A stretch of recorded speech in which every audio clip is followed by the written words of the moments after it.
Bonjour à tous et bienvenue sur la chaîne Cult & Click. Je suis Ker, c'est un troll et c'est Big B. Salut Big B. Salut Big Ker. Et on est là aujourd'hui pour vous présenter nos vœux 2018. Alors déjà, bonne année à tous. Et dans cette vidéo, on va vous parler de nos vœux ciné, séries, ce qu'on attend le plus. Alors c'est pas un classement des films ou des séries qu'on attend le plus, c'est plus dans l'univers cinématographique et séries de télé. Ouais, c'est un peu tordu, mais en gros, vous verrez, c'est pas forcément des films ou des séries qu'on va mettre dans nos vœux. Je fais l'intro, c'est plus des situations qui vont évoluer comme on l'espère, etc. Vous verrez, on en a 5 chacun, même principe que pour la vidéo, ce sont les moments forts de l'année 2017. On n'a pas les mêmes. Et j'avais commencé pour la première. Si tu vas commencer. Ouais, mais on partage, mais pas de la même manière. C'est toi qui vas commencer par le premier. Si tu pouvais faire celui-là en dernier, ça m'arrangerait. Alors du coup, moi, ce que j'attends le plus dans cette année, vous ne le saurez pas tout de suite, mais je vous en parle bientôt, c'est évidemment un de mes souhaits, c'est que Westworld saison 2 arrive. C'est normal, la saison 1 se terminait par un cliffhanger. Et évidemment, j'ai extrêmement hâte de regarder cette série qui est une des meilleures séries de ces dernières années. Mais vous le savez, vous l'avez déjà regardée. Moi j'ai adoré la saison 1 et alors là je t'avoue que je me contrefous de la saison 2. Elle arrive, pas de souci, mais j'en attends rien de particulier. Moi, un de mes vœux de l'année, c'est que certains des univers que j'aime bien, qui vont revenir au cinéma en 2018, ne me déçoivent pas. Alors il y a bien évidemment Pacific Rim Uprising, dont le premier trailer me fait franchement flipper et craindre le pire. Et puis il y a Jurassic World Fallen Kingdom.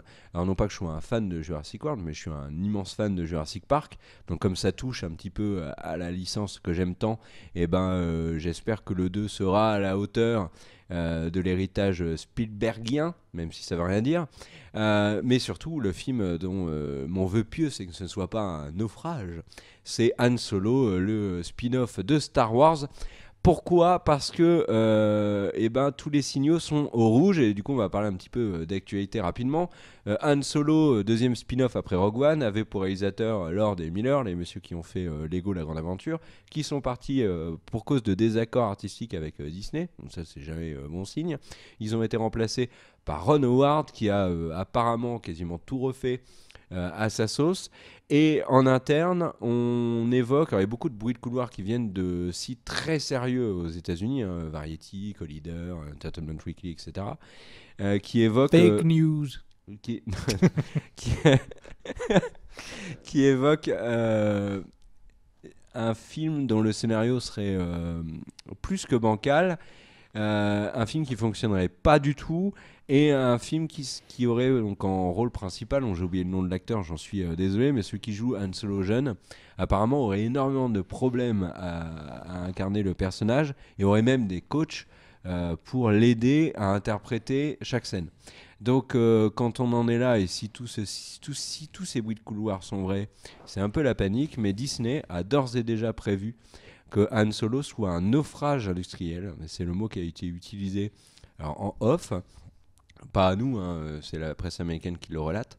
Et si c'est le cas, ça m'inquiète déjà parce que on aime beaucoup l'univers Star Wars, mais aussi ça pourrait avoir de lourdes conséquences pour la suite pour Disney et peut-être n'arriverait-il pas, c'est pas une image officielle ça, mais il n'arriverait peut-être plus à faire exactement ce qu'ils veulent de l'univers Star Wars. C'est hyper chelou. Han Solo est complètement foiré. Parce que là, ils en étaient à un point, ils disaient, ça se trouve, on va remettre Paul Walker en 3D dans le film, qui va conduire des speedsters. Donc voilà, c'était notre deuxième vœu de l'année 2018. À toi. T'en as fait 3, donc c'est le quatrième. Non, ça compte pour un, sois pas relou. Donc, en gros, ensuite... alors, moi, j'ai envie de vous dire que je suis désolé, je suis prévisible, je suis faible. C'est évidemment Avengers Infinity War. J'attends un grand film. J'attends un film qui nous mette la hype comme a mis le premier Avengers. La hype où on se disait, mon Dieu, ce plan où ils tournent, ils sont tous enfin. On a un vrai film de super-héros au sens large du pluriel. Et là, c'était vraiment, vraiment un plaisir de découvrir ça en tant que fan de comics, tout ça, à l'image, fait par des fans de comics. Et c'était... ça avait du souffle et c'était un film qui certes n'était pas un grand film mais qui était un film très agréable Et là, j'ai un peu l'impression que c'est un film qui aura ce souffle. D'ailleurs, on le voit, ils ont le souffle coupé sur cette image. Et le truc, c'est image d'excellente qualité. Image d'excellente qualité parce qu'elle a été récupérée 4K. sur un leak, en fait, tout simplement. Mais non, pas du tout, c'est le trailer c'est classique. Daniel qui a chopé un screener. Mais il faut pas le... Un screener du film, bravo Daniel. Daniel, si la police passe, si tu te fais squatter, déjà c'est illégal. Nous tenons à te le dire, et ce n'est pas parce que Daniel... Bon, bref. Alors donc... oui, Marvel nous l'a envoyé pour qu'on puisse le regarder avec nos familles à Noël, mais on n'avait pas le droit de montrer des images, Daniel. Donc toi, Avengers, c'est ton 2. J'attends vraiment ce film impatiemment. En plus, on aura un Groot adolescent, ce qui va être incroyable, qui va changer le film. Moi, j'ai tellement pas envie de voir Groot adolescent. Rien que la scène coupée des tous les trucs gluants qu'il y aura sans doute dans sa chambre. Et au final, c'est un film qui est un tournant, qui va vraiment être un tournant. Le Infinity Wars 2 n'a pas de titre parce que ce qui se passe de ouf dans le 1 va tellement marquer les esprits que le 2, on peut pas révéler ce que c'est. Il y a le rachat de la Fox aussi qui fait que maintenant, il est dans le Avengers 4, mec, ils vont pouvoir intégrer avec le rachat X-Men. de la Fox, tout le monde est flippé que Avengers Infinity War a été terminé avec $300 parce que c'est tout ce qui restait à Disney après le rachat des 16 millions de trillions de yens. Et au final, le truc, c'est que globalement, moi, ce film, j'en attends énormément parce que c'est lui qui va dicter ce qui va se passer sur toutes les prochaines productions Marvel. Bref, si vous êtes fan de comics, vous attendez certainement Avengers Infinity War. Si vous n'êtes pas fan de comics, vous l'attendez un peu moins, mais au fond de vous, vous êtes curieux, non ? On se tutoie maintenant, non ? Alors moi, mon deuxième vœu pieux de l'année, ce qui fera un total de 4 dans la vidéo, on 5. suit un petit peu... Non, 4. Arrête un peu, on suit un peu. Moi, ça va concerner la série The Witcher. Vous savez que Netflix a récupéré les droits et compte en faire une série. Alors, je pourrais avoir le même discours sur Le Seigneur des Anneaux avec Amazon, mais je vais l'avoir pour The Witcher. Donc après, dans l'intégralité de mes propos, vous pourrez remplacer The Witcher par Le Seigneur des Anneaux et vous aurez exactement la même chose. Et faire un YouTube Poop. Le truc qui m'intéresse, c'est déjà... Est-ce qu'on l'aura en 2018 ? C'est peu probable. J'aimerais une confirmation que c'est bien une série live, donc avec de vrais acteurs et de vraies actrices, même si ça a l'air d'être tout à fait le cas. Et moi, mon vœu pieux, c'est que Netflix ne se vautre pas sur le casting qui va être annoncé dans les semaines, les mois qui viennent. Parce que ils peuvent pas se tromper sur le casting de Gérald, de Yennefer, de Triss, de Ciri, moi, de je trouve Jasquier. très chelou. C'est que des personnages qui pour moi les rumeurs sont... de Ben Affleck. Non, mais le choix facile, c'est Mads Mikkelsen parce que dans Le Guerrier Silencieux, il ressemble un peu à Gérald. Alors tout le monde dit bon, Mads Mikkelsen. Mais bon, mais tout le monde sait que le meilleur Gérald, c'est Tom Hardy de toute façon. Tom Hardy ferait également la meilleure Mary Poppins, donc il pourrait très bien faire un Gérald. Non, ce que je veux dire, c'est que c'est vraiment des personnages qui sont, et comme là, ce sont des vieux pieux intimes ou personnels, peut-être pas intimes quand même, mais moi je suis un immense fan. Dans ton intimité là. Je suis un immense fan de The Witcher et j'ai vraiment envie que ces personnages que j'aime beaucoup, et notamment par le biais des livres, surtout par le biais des livres, j'ai envie que ces personnages-là soient bien castés et que je retrouve vraiment un grand plaisir à les voir arriver sur l'écran. Donc The Witcher potentiellement sur Disney Channel. N'importe quoi. Disney rachètera tout ça. Alors, tu sais qu'il y a des rumeurs là actuellement de ces derniers jours. Alors, non, c'est un peu sans fou. déconner. Apple serait envisagerait d'acheter racheter Disney, Netflix ou un pourcentage de Disney. Quand t'as trop de pognon, il y a un moment, tu sais pas quoi faire, quoi. T'as acheté plein d'iPhone et après tu fais quoi ? T'achètes Disney ou un pourcentage, tu vois, si tu veux pas te faire chier. Oui. Donc ensuite on a moi j'attends beaucoup Ready Player One. Qu'est-ce que c'est, vous allez me dire ? Ready Player One, c'est le prochain Spielberg. Parce que 2 films le même mois. Spielberg, c'est quand j'ai fait mon passage en école de cinéma, Spielberg c'était Jésus. Et en fait, on t'expliquait que Jésus n'est pas vraiment le fils de Dieu, mais qu'en même temps, c'est Dieu. Et c'était vraiment très, très chelou. Et en fait, à force de revoir les analyses filmiques de Spielberg, tu te dis « Ah, mais en fait, c'est vrai. C'est Jésus, c'est peut-être Allah, c'est peut-être Bouddha. On ne sait pas de quelle religion il est. Mais c'est le Messie. » Et au final, le truc, c'est que notre ami Spielberg, là, ça fait quand même longtemps qu'il n'a pas fait un bon film, j'ai envie de dire. Un film qui a marqué le public. Souvenez-vous, Minority, non, pour des espions, c'est mignon. C'est un film à la Tom Hanks. Il est petit, il grandit, c'est Biggs, il y a des espions, quoi. Et le truc, c'est que au final, là, c'est pas Minority Report. Minority Report, influence et tout. Là, à chaque fois que quelqu'un il met un casque d'Oculus ou qu'il se balade devant une télé, il est je fais Minority Report. C'est un truc de ouf. Ce film, comme il a marqué n'importe qui va dans l'océan, il voit un aileron, il est persuadé qu'il va se faire bouffer avec Shark. À chaque fois que tu croises un dinosaure dans la rue, bam, tu te dis Jurassic Park. Non, ça n'arrive pas. À chaque fois que tu ouvres un placard avec des vêtements mal rangés, bam, tu te dis il y a peut-être E.T. dedans. Oui, et en tout cas, le truc, c'est que c'est vraiment un réalisateur qui a marqué le cinéma de ces dernières années, et ça fait longtemps qu'il n'a pas fait un grand film. Et avec Ready Player One, il a tout en main pour faire un grand film. Il y a The Peppers aussi, avec un gros casting qui sort le même mois. Donc c'est vrai que l'année 2018 sera l'année de Monsieur Steven Spielberg.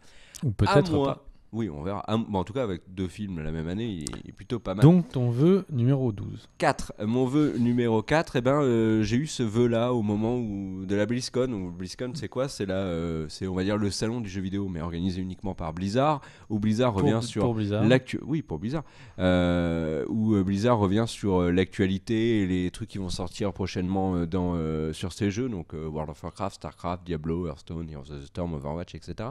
D'ailleurs, il n'y a pas de etc. Je crois que je les ai tous dit.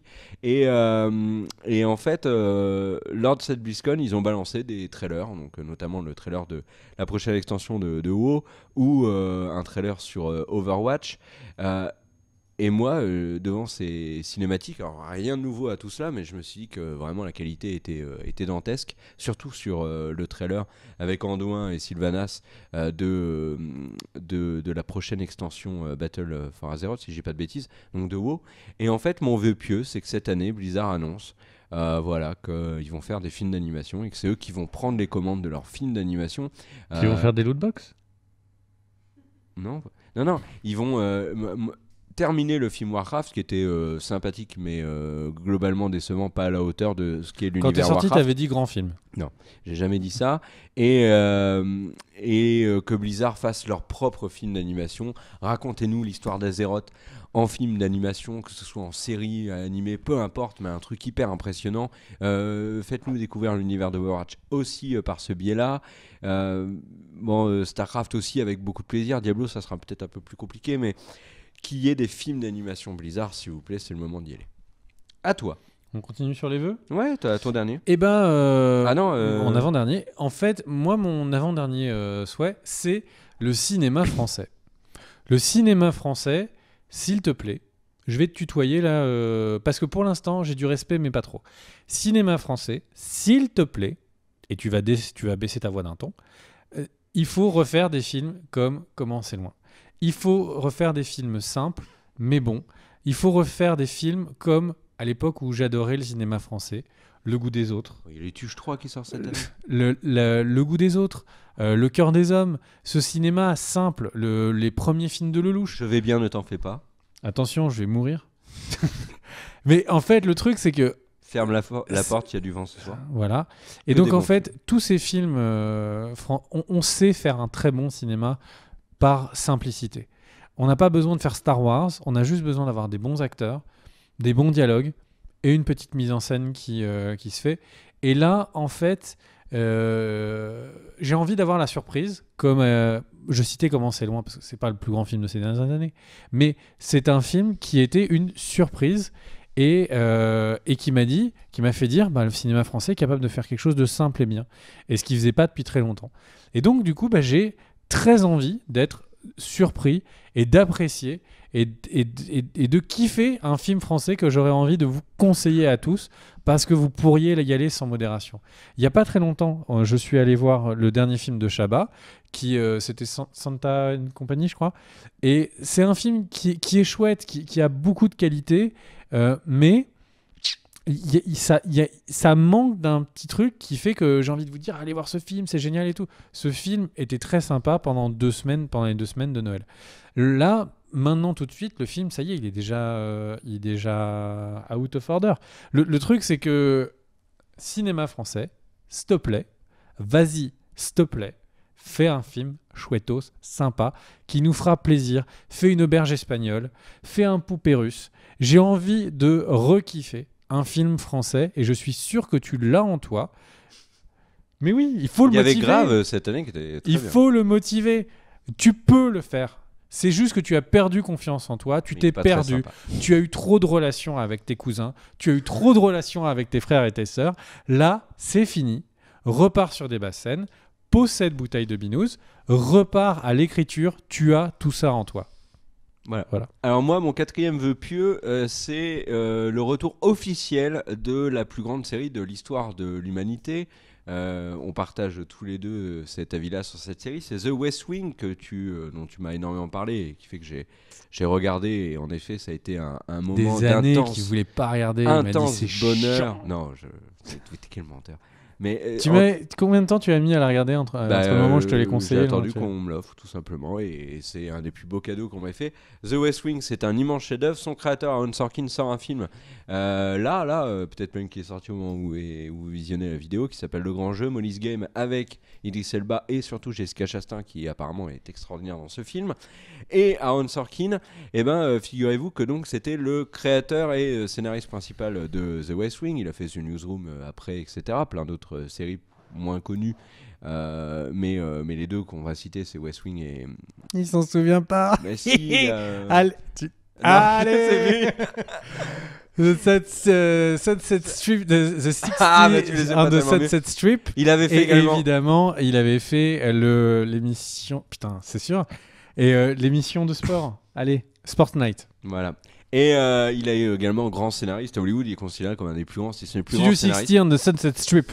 Voilà. Et il avait notamment écrit The Social Network de Fincher. Et en fait, notre ami Aaron Sorkin, il est dragué par NBC, la chaîne NBC, qui a dit cet été qu'elle aimerait beaucoup faire revenir Urgence et aussi The West Wing. Et notre ami Aaron Sorkin, dans le cadre de la promo de Molly's Game, a dit qu'il était très intéressé par un retour de The West Wing et que si ça se faisait un jour, il aimerait que ce soit Cass Sterling, donc l'acteur de This Is Us, qui joue le président à la place du président Bartlett, donc Michael Sheen. Et alors, Cass Sterling a dit j'ai tellement envie. Non. Il est dans le déni, c'est plus Obama, c'est plus Barack, Obama. Des frites McCain. Tu te souviens de cette... Bah oui, des chansons de la... C'est plus alors Obama les gens qui ne savent pas de quoi on qui... parle en fait d'une chanson. La chanson du dimanche excellente qui s'appelle Au Barack. Non mais en fait le truc c'est qu'on n'en est plus là, c'est plus Obama qui est président là, c'est juste qu'il veut, il est dans le déni de la réalité, c'est Trump qui est président, ce sera la guerre nucléaire dans quelques jours et au final c'est tout, il faut pas et il faut mettre je sais pas une des filles Kardashian. Je veux dire que ça sert à rien de mettre un grand président à la Maison Blanche. Il faut mettre une des filles Kardashian en première femme élue et là on saurait sur à peu près on s'en fout. Alors, j'en connais deux moi, Kim et Chloé. Pourquoi est-ce que je connais Chloé? Alors, je dis peut-être une bêtise, parce qu'ils en parlent dans Big Bang, quand Penny essaye d'apprendre les Kardashians. Et ça, vous ne le saviez pas. Voilà. Et donc, le truc, alors j'aimerais terminer mon propos. Le problème de The West Wing, c'est Trump. Terminé. C'est Trump, le mais problème on s'en de The fout. West Wing. Bah justement, t'as Trump en vrai, je préfère... Franchement, moi, si tu me disais, tous les jours, tu peux te regarder un nouvel épisode de The West Wing avec Bartlett, président idéal, alors qu'à côté, t'as Trump aux commandes, franchement, moi, je signe tout de suite. Bref, mon vœu pieux, c'est, s'il vous plaît, arrêtez de tourner, de vous renifler. Allez-y. Franco, pondez-nous une nouvelle saison de The West Wing. Par contre, il y a un truc qu'il faut vraiment pas faire, c'est vous planter, parce que là, on sera là pour vous accueillir. Ton quatrième vœu pieux, pardon. Mon cinquième, qui est également donc ton 12e, c'est évidemment, c'est Game of Thrones. Alors oui, on sait qu'il n'y aura pas de Game of Thrones officiellement cette année. Ils peuvent peut-être nous faire une surprise. Le truc, c'est que les tournages sont prévus... à partir de février ou janvier. Alors ouais, mais... j'ai un doute que, en fait, il y avait des tournages il y avait certains shoots qui devaient commencer très tôt dans l'année. Et donc là, concrètement, en fin d'année, à peu près au niveau du... Peut-être pas Comic-Con, gros, Comic-Con. Mais peut-être Comic-Con. C'est pas Comic-Con New York en fin d'année. New York, qui est en fin d'année. Là, on pourrait imaginer un trailer, un teaser. C'est au Comic-Con Paris. Ça serait énorme. Ça, j'y crois pas. Mais et donc vraiment, j'ai juste envie de voir quelques images de plus de ce Game of Thrones, mais surtout pas de ce que va vous parler de Kerr. Mais j'ai hyper envie d'avoir un mon shoot. Là, voilà, j'ai mis le garrot, j'ai besoin d'avoir mon putain de shoot de Game of Thrones dans l'année. Sinon, je vais avoir les yeux révulsés, tremblements, ça va être n'importe quoi la chaîne à la fin de l'année.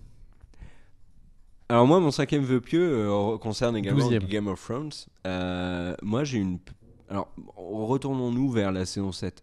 Donc en gros, il y a la quasi moitié des épisodes qui ont leak. Le scénario entier de la saison 7 a leak. Il y a déjà une partie de la saison 8 qui a leak. On n'est pas sûr que c'est la vérité. Ouais, on sait pas, tant qu'on l'aura pas vu. Mais après, on croyait pas que le leak de la saison 7 était vrai. Bah, et franchement, au final, il s'est confirmé quand à 99%. j'avais fait mon taf, je voyais pas comment ça pouvait pas être le cas. Je suis d'accord avec toi. Le truc, c'est que là, maintenant, j'ai un message pour HBO. Donc HBO, comme je sais que vous regardez très souvent nos vidéos, c'est HBO, for you that you are watching often. Non, mais ils sont bilingues. Hein. Ils sont bilingues. Ah bah, tu peux pas diriger HBO. Oh, okay. Como se llama et llama Laisse-moi Big finir. Way. Mon vœu pieux HBO, c'est que surtout vous fermiez bien toutes les portes, toutes les fenêtres, tous les tiroirs où il y a des trucs vraiment importants. Vous fermez embauchez HBO Inde. C'est fini. Il y a que des leaks par là-bas. Non, fermez HBO. Il y a eu 4 épisodes de la saison 5, je crois. HBO Espagne. Fini. Là, c'est le nordique aussi. Tous les Espagnols qui courront un peu partout, vous les ramenez à la maison mère. Mais vous ne laissez pas vos Espagnols courir à diffuser nordique aussi des épisodes comme ça dans tous les sens. Et franchement, HBO Inde, vous les ramenez en Angleterre. Tous les employés de HBO partout sur la planète, vous les ramenez. Vous leur demandez de rompre avec leurs femmes, avec leurs enfants. Mais là, t'es en train de faire mon vœu pieux, là. Pendant un an, vous restez à la maison. Et attention, on va être ferme. Hein. Vous restez à la maison, pas de télé, pas rien. Et vous dans une panic room, tout à fait. Et derrière, vous mettez vraiment l'intégrale de Full Metal Alchemist. Vous matez en boucle les 7 premiers épisodes, mais vous ne faites pas de leak. Voilà, le truc, c'est ma demande à HBO, c'est surtout garder secret le contenu de la saison 8. Donc couvrez bien les tournages, qu'il n'y ait pas 200 photographes qui prennent des photos. Bien évidemment, pas de leak. S'il vous plaît, au moment de la mise en ligne en 2019 des épisodes, vous trompez pas de bouton parce que c'est un peu dommage. Au moment de lancer une rediffusion, faites attention que c'est pas l'inédit de la semaine prochaine. Plein de choses comme ça. Tenez la langue également de vos acteurs parce que dans le cas de la saison 7, il y avait beaucoup d'acteurs qui disaient... Moi, cette saison, oh ben non, je sens bien, de toute façon, je meurs pas. Puis à la fin de la saison 8, peut-être que si, on sait jamais. Bref, tenez vos acteurs, tenez tout le monde, comme le disait Big B. On s'enferme tous dans une panic room du côté de chez HBO. Être employé chez HBO, c'est pas être employé chez McDo. Être employé chez HBO, c'est avoir un devoir sacré.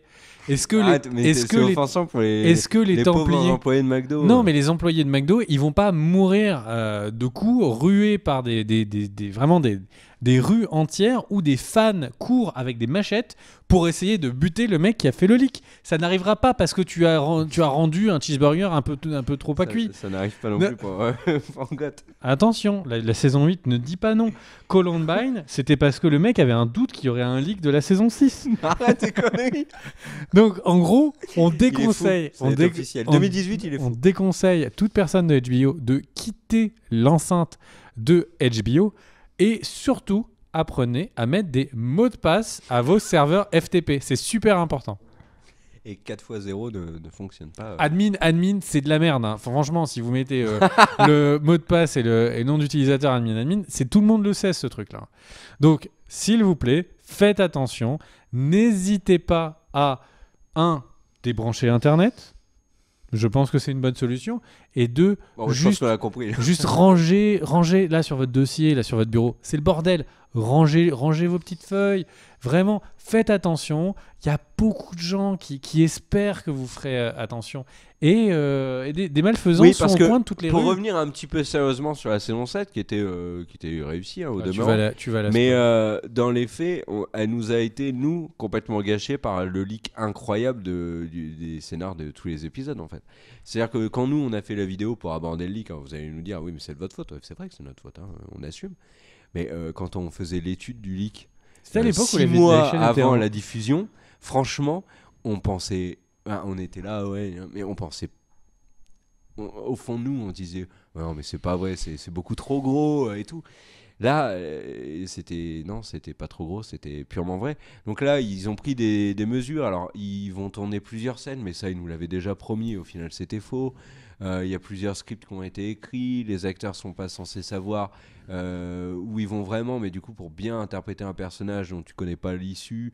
Luc a très bien a joué le fait qu'il savait, enfin, le nom et tout, il savait pas que c'était son père. Non, mais c'est une vraie histoire, ça. Oui, d'accord. Donc pourquoi est-ce que du coup Kit Harington ne pourrait pas savoir que Daenerys n'est pas sa mère? Et donc c'est pas sa mère, Daenerys, déjà. Tu ne le sais pas. Non, c'est pas ça. Tu ne le sais pas. Ça serait étonnant. Tu veux vraiment que je te leak que je te spoil la saison? Bon, alors voilà. Bref, attends, je me perds. Non. N'hésitez pas à vous abonner à la chaîne si c'est pas déjà fait. Mais bon, même si entre nous, c'est vrai, peut-être que cette vidéo vous a pas donné très envie, les autres sont vraiment mieux. Donc abonnez-vous, vous aurez les notifications pour les bonnes vidéos, c'est un bon moyen de le faire. Si vous êtes abonné mais que vous ne voyez pas les vidéos arriver, c'est évidemment la cloche qu'il faut sonner. Et à côté de abonner, pouf, activer une notification. Et ensuite, évidemment, de quoi on va vous parler? Du petit pouce bleu. Parce que bon, le pouce bleu, c'est les histoires de trucs de YouTube. Mais dans les faits de 2018. Mais dans les faits, il y a un truc qui est plus important que le reste. Et c'est le partage. Parce que le partage, c'est la vie. Bah ouais, c'est la vie. Des bisous. Ciao. Et si vous êt contre le fait que Kerr a fait 12 trucs alors qu'on avait dit 10 vœux, n'hésitez pas à le dire pour qu'on puisse mettre une police du nombre de trucs. Je m'en fous, c'est fait. Des bisous. Let's go!